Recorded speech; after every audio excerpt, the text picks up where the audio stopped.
Hi everybody, this is Steve. I'm coming at you from my home office, as it were, and I thought I would record just a short video to give everyone a bit of a heads up about where we're at right now in the class and some things that are coming forward and things like that. Okay. Thing number one is I finished everyone's participation grade for the first half of the semester, and I posted all that on EMU Online. You should hopefully be able to see all that. Participation for the class is divided up into two halves.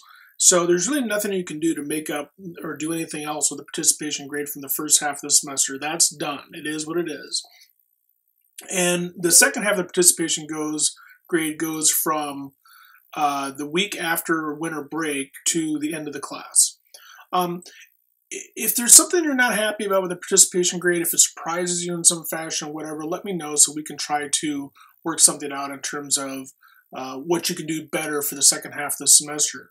But generally speaking, things to remember are post early and post often in the class discussions. Make sure that you're interacting with other people in the class discussions. That is, you're not just posting something and leaving. And whatever you do, make sure that you're present in the class discussions, because being absent is going to hurt your grade. And don't forget, too, that participation includes the collaborative work that you do in peer review. So make sure that you do a good job with that. I figure all that kind of stuff in. I also want to let you all know that I just finished commenting on and posting grades on the instructions assignment. That, too, is all available on EMU Online. You can go and check my comments and the grades and things like that. I thought for the most part they were pretty good. I think that there's two things that I think there's a couple of things, actually, not just two things, that kind of got in the way of some people. The first thing is that a sort of lack of context at the beginning of the assignment in terms of who are these instructions for, what's the purpose, what kinds of things you're assuming about your user, and things like that. The second thing is just the sheer completeness of instructions. And the thing is, and accuracy in some places, because the thing is that I went through these instructions as if I didn't know anything about how to work these things, which, by the way, as I think about it, is something to think about the next time that you do usability testing with someone else.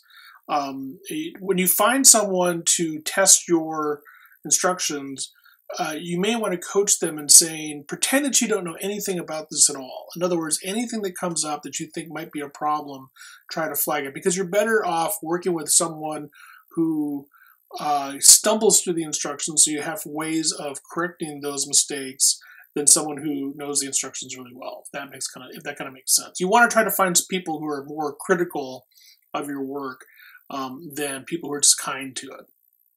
But anyways, those assignments are all completed, which is great. And let me talk a little bit now about where we're going from here.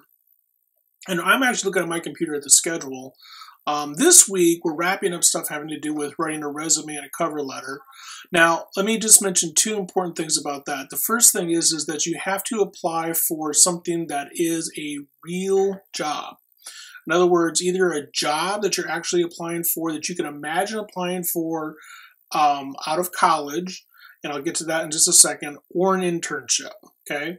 Now, what I mean by a job that you can apply for out of college, what I'm saying is that you may not be qualified for these jobs right now, because a lot of these jobs would require you to have an undergraduate degree, and if you don't have a degree at this point, then you're not really qualified.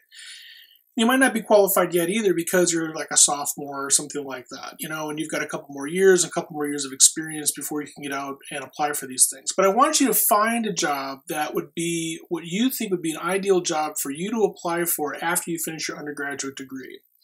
That doesn't mean a senior manager someplace. It means like an entry-level job someplace in the field of your choice. What I mean in terms of applying for a real job, I mean go out and find a real job. Look at monsters.com, look at Craigslist, look at the other sorts of places where people apply for jobs nowadays to find this job. You will need to include information about the real job that you're applying for when you hand this in. So make sure that that actually exists with that. The other alternative is a real internship.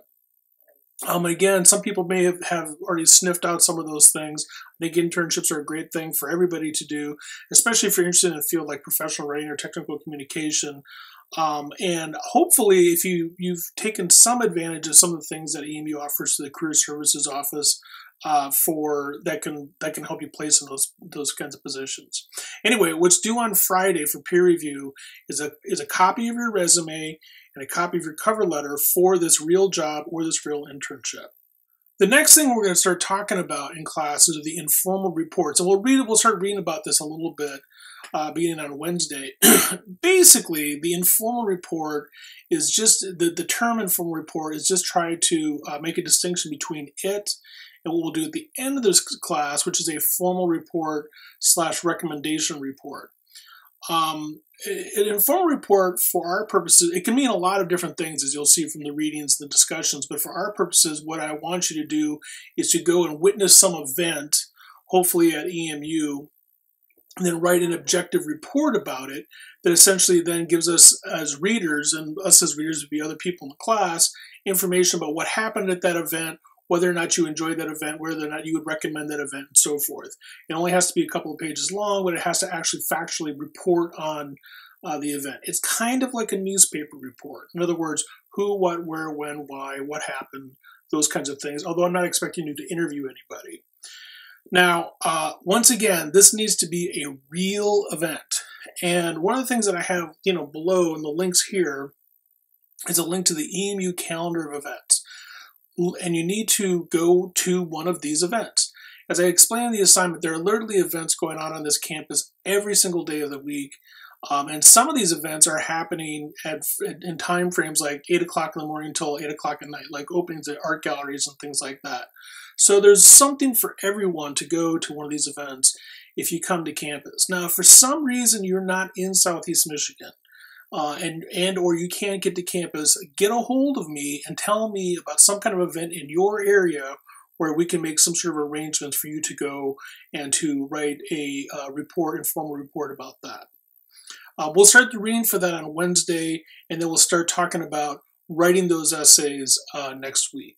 Yeah, I think that's it for now. We'll talk about the last project, which is the formal recommendation report. We'll start talking about that early next week. You can read that assignment, but just to let you know up front now, that'll be a small group activity that will give you a chance to work with others in person and online on a project that hopefully you'll find interesting and kind of fun and amusing. You'll see what I mean. Okay, I think that's it for now. See you online.